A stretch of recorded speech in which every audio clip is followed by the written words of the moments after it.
presentations. We're going to start off right now, welcoming back to the stage Miro Donabedian, General Manager of Interplast, who's going to be talking of integration of recycled PET, PA, PU, polyester polyols into PIR and PUR rigid foam formulations. And Miro has promised that he's going to keep you on your toes with this presentation, so be prepared to have some questions thrown back at you. Miro, over to the stage.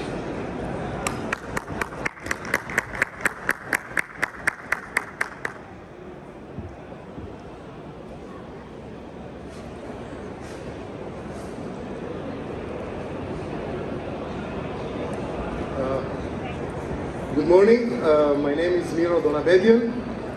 The presentation, as you see, is on the wall. It's about recycling PET, PA, and PU into polyester polyols and then integrating these polyols into blended polyols for commercial usage. Just a short introduction. I have been in this industry since 2009, and this project I started in almost from 2003, and it took me almost a while to get this thing on track and get the approval from the management. And in 2017, this factory was commissioned by our German partners. So let's start the presentation. I'm going to basically give you the introduction, which is I'm going to first define the problem that we have, which is right now the whole universe is being flooded with plastics. So what do we do with it? There is the environmental problem, so we have a solution right now that I'm going to give you the solution. And then I'm going to give you a demonstration video of the technology that we are employing to convert this waste into useful products. And then I'm going to conclude with my takeaway points, so that at least if you guys don't remember anything, if you just remember a few of these points. And also, I'm going to ask questions after my presentation, and whoever answers correctly will get a gift. So I'm going to ask 3 questions, and there are 3 gift giveaways from our company. Just a quick introduction about our group. It's Harwal Group, and the division I'm in is Interplast.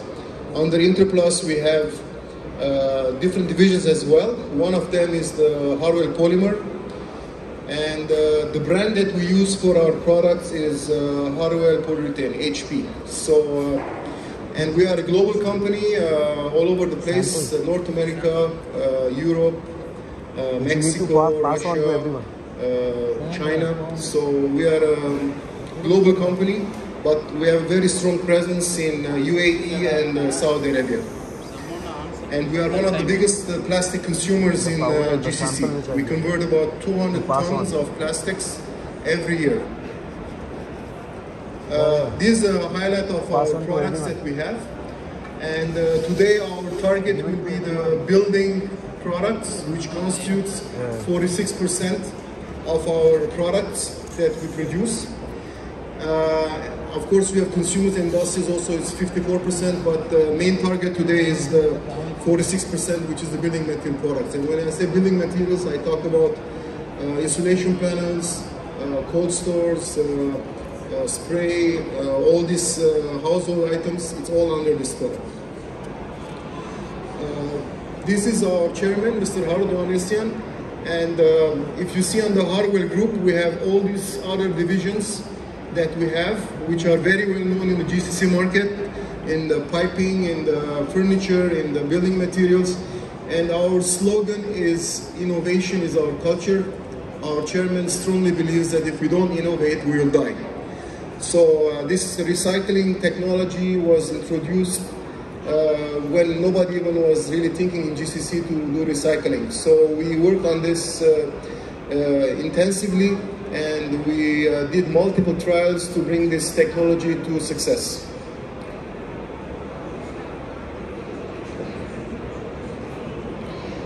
Just a quick introduction about our capabilities. Like we are vertically integrated. We make our own polyols from recycling.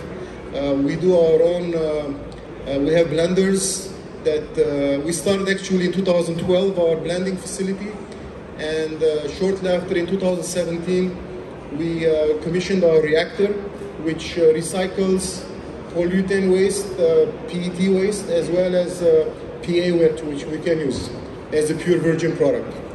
And we don't only produce the end product, we also test in our own facilities, because we make sandwich panels. We have all the machinery to test our developments in-house before even we give to our customers. So we are our own customer in a good way. These are the products that you can see. And of course, today we will be focusing on the aromatic polyester polyols, which will be used in making our end products for different applications. So these are all the products that we cater to, that we produce, the polyurethane insulation as well as the end products.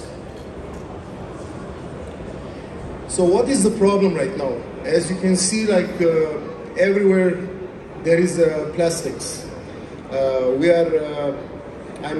Was here in the booth, I was looking at how many plastic bottles was in every booth in this exhibition.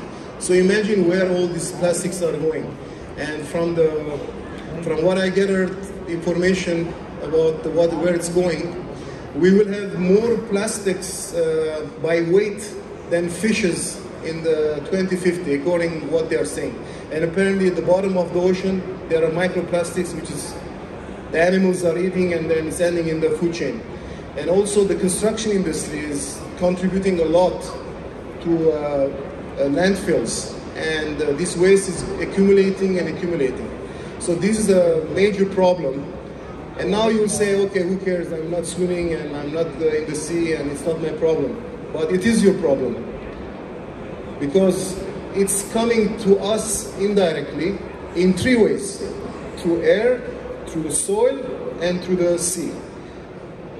The fishes are eating the plastics, they are in the food chain, we are taking that plastic in our bodies, from the air, and also from the soil. So there is a problem with the plastics industry that we have to address. But good news, we have a solution. So all this waste that you are seeing, there is companies who gather all these plastics, they clean it, they process it, and we can convert these plastics to useful products, which can be a value-added product. Not only equivalent, but even sometimes value-added, which I will highlight in my presentation. So this is the hardware technology that we are using to convert the wastage into a useful product. In a very quick way, we basically load the raw material here. It goes up and it feeds in the reactor. This reactor also feeds with glycol, and then once the process is finished, it goes to the cooling tank, and then from the cooling tank, once it's cooled, it goes to these three irises. The approximate cycle time to convert the PET and PA to a polyester polyol is anywhere between 12 hours to 16 hours. So the PET takes 16 hours, the PA takes 12 hours, and the reason why, because in the PET processing there is additional steps where we have to cool down the process to introduce adipic acid, which I will show you later. So there are different cycle times for different recycling processes. So how do we recycle this wastage into useful polyols? We have to, first of all, get the raw material, which is either polyurethane or PET. The PET can be post-consumer or pre-consumer in the preforms, because the preforms which are used to make a bottle, sometimes they get scrapped, so they are crushed and we can convert them to polyester polyol. The PET bottles that you are seeing everywhere, that can be also cleaned. We can get polyurethane, it's available from many panel manufacturers in the industry. So we can gather the scrap and crush it and make it polyol. Or we can use the virgin PA. PA means phthalic anhydride. It's another pure product. We can also make polyester, because the question I was asked when I pitched this project, what if, Miro, you don't have PET enough, or what if you don't have enough PU enough, or PA, or PU enough? So I said, okay, we have another alternative, which is PA. So that's how, you know, I was guaranteed that in case I had any shortage of waste, I still can run my production. The recycling process, this is the chemistry. Whoever is the chemist here, I just don't want to make you confused. But there are either they call it esterification or trans-esterification. And in very simple terms, we use trans-esterification and esterification when we are converting PET. So in the PET recycling, we have two phases. In the first phase, we do trans-esterification, and in the second phase, we do esterification. When we do esterification, there is water which is being taken out in the distillation process from the reactor. So we have water coming out. When we use PA to make polyester polyol, we use esterification, only water coming out. So there is a residual waste coming also from this process, which we recycle it back in our process. But there is some water which comes out that we cannot use because it's mixed with MEG. This means we have to dispose it in an environmentally friendly manner. So once we have this end product, which is the polyester polyol, these are high quality polyester polyols. I mean, we are basically replacing our existing virgin polyester that we buy from the market with our own manufactured polyol. They are less expensive.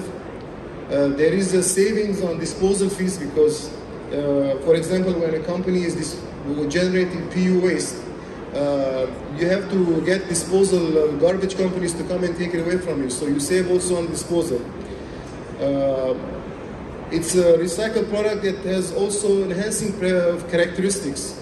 So by using, for example, PET polyol, which I will show you later, you can even improve the properties of the foam in terms of flammability, thermal conductivity, some pinholes. So it's even giving you a value-added option.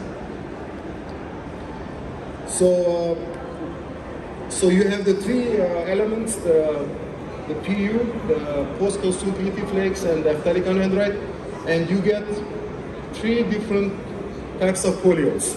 And I have bring here an actual sample so you guys can see. So if you see, this one is a polyester polyol. You can see it's blue in color. This is the phthalic anhydride, which is white in color. So, Mike, so... Sorry, so just to clarify again. So this is the PU waste. We grind it, and then you can see a dark color polyester polyol. In this polyol, there is also MDI, there is also some catalyst. It's a very potent polyol. And I will show you later on what is the difference between this polyol and these polyols. So if you didn't get my voice, this one is the PET polyol, and this is the PA polyol.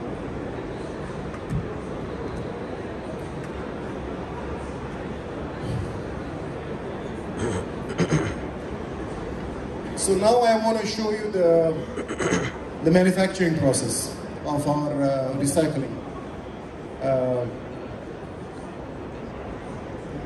So we basically start with the incoming raw materials for the manufacturing process. We do QC check. So whatever is not going to the reactor, if it's okay, it will go to the blender. Now whatever has to go to the reactor will go to the reactor. Then we get this polyol which you are seeing here. Then we do QC check to make sure that the polyol has the right characteristics. And then we have the blender. Once the blender is finished, then we have the blended polyol. We check the final blended polyol, and then we release it for storage. So this is a video in our factory where you will see how we recycle this whole process. So you can start the video. Please, we'll take you to a tour to show you our polyol manufacturing facility, our blending facility, our quality control lab, as well as how we test our new developed products in our production facilities. Behind me is a 10-ton blender. Currently it's blending a batch for one of our customers. Silicon hydride, which is powdery, as you can see. Also another main ingredients to feed the reactor to make polyester polyol. Reactor facility where we manufacture polyol. This portion is the part where we are loading the main ingredients. Behind me we have 3 tanks. In each tank there is a diethylene glycol. Each tank is about 20 metric ton in capacity. This is adipic acid, which is used to convert PET plastic into polyester polyol. What we are doing right now is we are converting the crushed PET preforms and we convert this to commercial grade polyester polyol.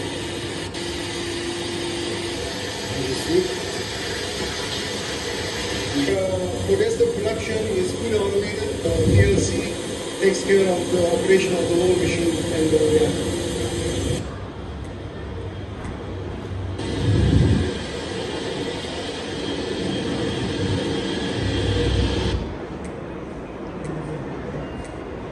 This is the QC testing. I just want to go fast, but you can see that we are doing the quality control flammability test to make sure that the foam is okay. This is our QC lab where we check all the polyols. Here is where we use this polyol. Coming from the production, from the laminator, we take this panel and we test in our lab.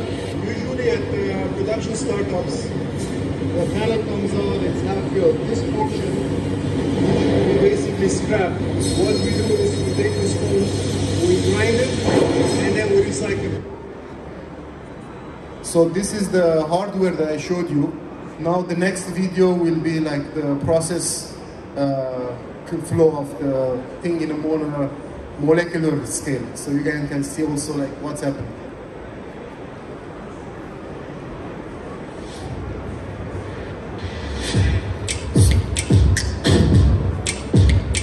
So here is the PET coming. You do the QC check. The glycolysis with the PET. This is the trans-esterification process. So we have the PET with the polyol together. This is the PET with the polyol in the glycolysis. Next, we introduce the adipic acid. Okay. Now, the esterification process starts.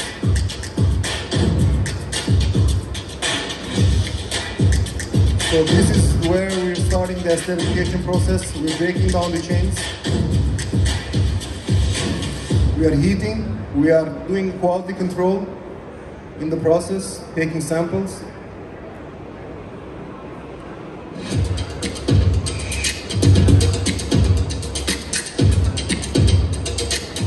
Esterification is happening.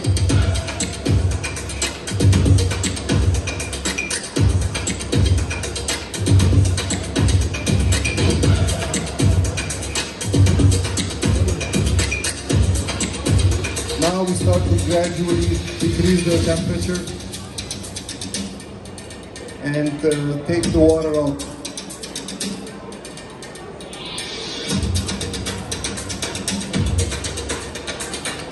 We have a good quality product now. We have checked it. Water is going out. In the cool down process, we're bringing down temperature to about 80 degrees centigrade.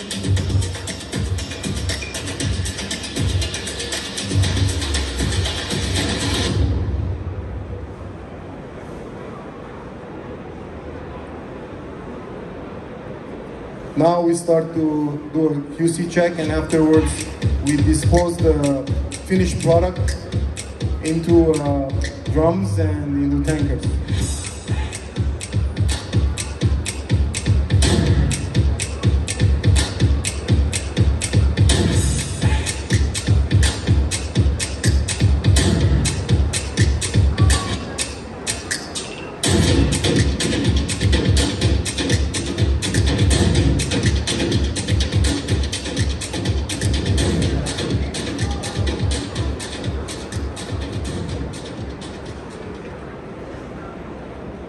So this gives you an idea how this whole process works.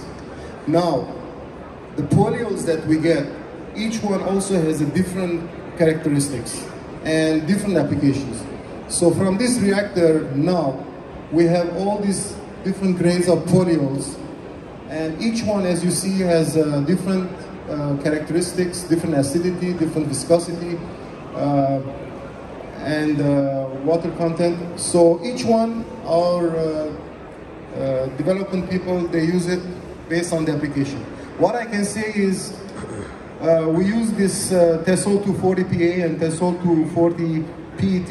We use it mainly for continuous PIR applications because they are low in OH. It gives us a good index and it's very good in fire properties. Actually, the 240 PET is excellent for fire properties. The Tesol 310 PA, we use it more for our discontinuous applications, for our spray applications, for insulation, for like household items. This is where we use this sulfate.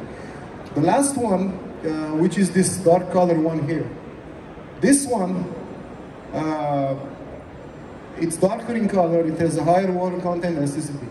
What I want to clarify is that the first three, we use 100% replacement for our virgin polyol. But the last one, the dark one, we cannot use 100% replacement. So what we do is we use about 5 to 15% replacement of the virgin polyol. Because if we add more, then the whole system becomes unstable and it causes quality problems. So this is the main thing. But in terms of costing, this is the cheapest because it's waste PU. You know, we don't have that much cost.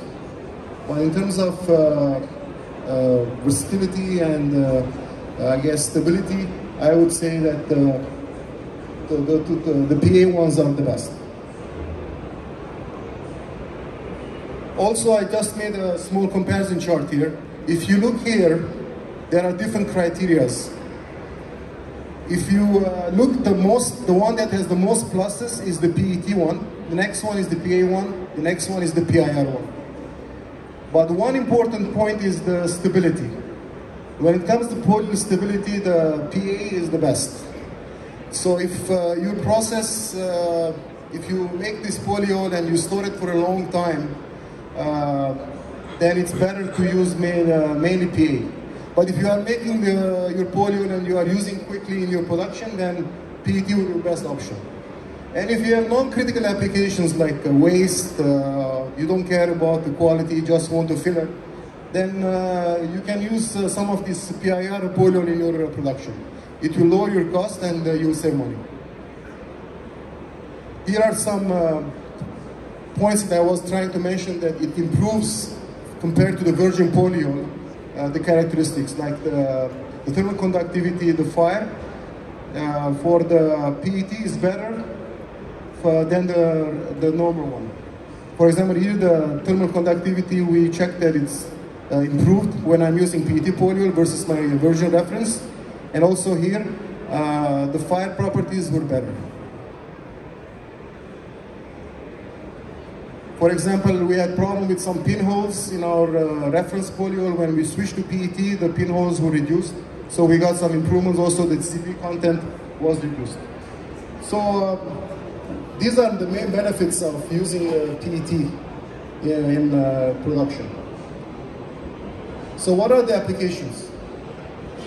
As I said, the spray is one of the best ones. We are using a lot in spray, in sandwich panels, in household items, coolers. These are areas where all these polyols that you can see here are used. Here is one of our clients in US. They build the houses for homeless people. They use our polyol and our blended polyols. So now this is a short presentation about this application.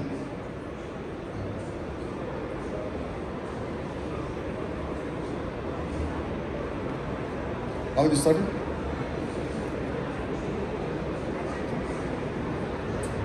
My name is Miro Donabedian. I'm the CEO of Boss Homes. We're a manufacturer of factory-built housing systems located in Los Angeles, California.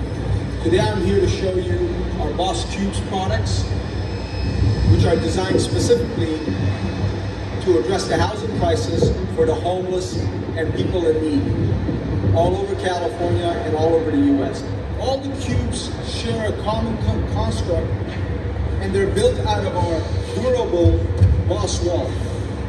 The Boss wall is built with a steel, durable exterior, and on the interior, it has a high insulation factor using polyurethane materials, giving you an R14 insulation. On the inside of the wall, you'll see when we go inside, it comes with a steel covering that has plastisol on it, that on the touch feels like a drywall. So this is of one of our customers in US who is using our blended polyol for building homeless shelters for Los Angeles County. So this is the end, I guess. We are coming to the takeaway points. So if you don't remember anything, at least remember those takeaway points from what I'm saying. I mean, we can integrate these polyols in different percentages in our formulations. This is one point that you have to remember. The next one is these are high quality polyols with consistent quality.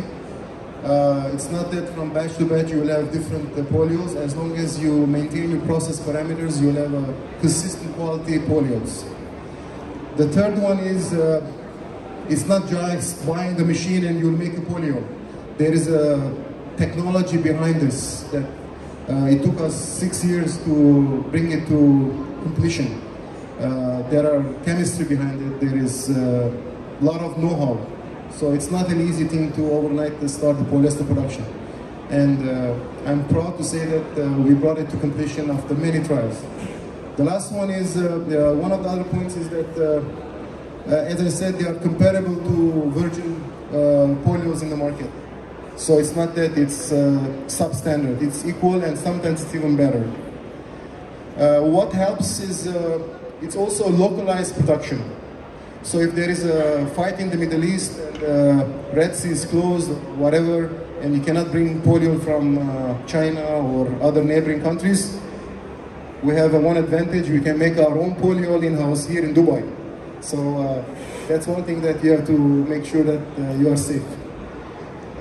The next one is, it has value-added benefits. So you are upcycling, not downcycling your end product. So this is one important thing to know. And the last point is that for companies who are interested in marketing, it's an image booster because it can give you the green product labeling on your products. So these days, a lot of times, some of our customers are asking if we recycle, and then we always declare, yes, we have a percentage of recycled PET or PA or whatever in our formulations. So it's also an image booster. So this concludes my presentation, and I will ask you very quickly 3 quick questions, and whoever answers will get a gift for their attentiveness. So the first question is, do you know what is the slogan of our division, which was set by our chairman? Anybody knows what's the slogan? Nobody knows? Okay, which polyol is the most stable out of the 3? PA, PET, or PU? PA? Okay. I think it was PA. PA, okay. This gentleman, please give him the gift. Congratulations. Congratulations. The next question is recycling, it should be true or false, okay? is recycling this polyol, recycling the waste, degrading the quality or maintaining it equal or better? True or false? Equal or better. Okay, fantastic. You got a gift. Please give him the gift.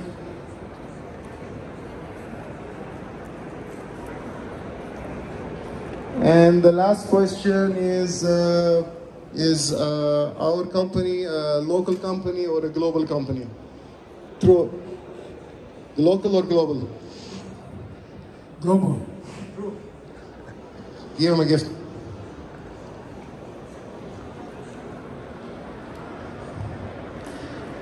And now I am open for any questions. If there is time, I don't know.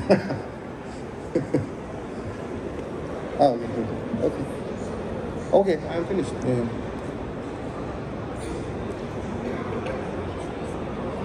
I think there is a question.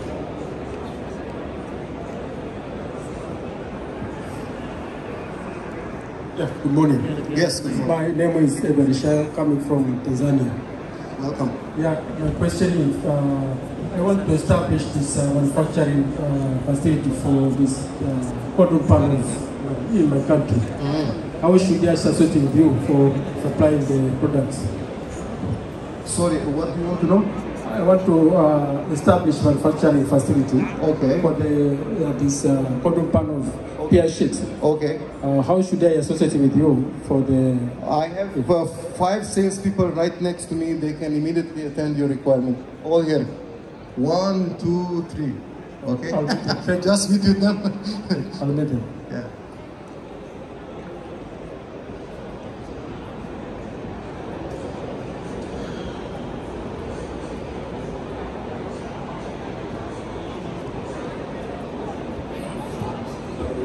I'm going to use this microphone and just say, are there any more questions? Any more questions? I'll use this microphone as well. So it looks like there's no more questions. Thank you, Miro, for really bringing up the energy today. That was brilliant, thank you. I feel now I need to perform a little more while I just ask you to leave the stage. And don't forget, these are needed in your office. I saw that they starred in your video presentation.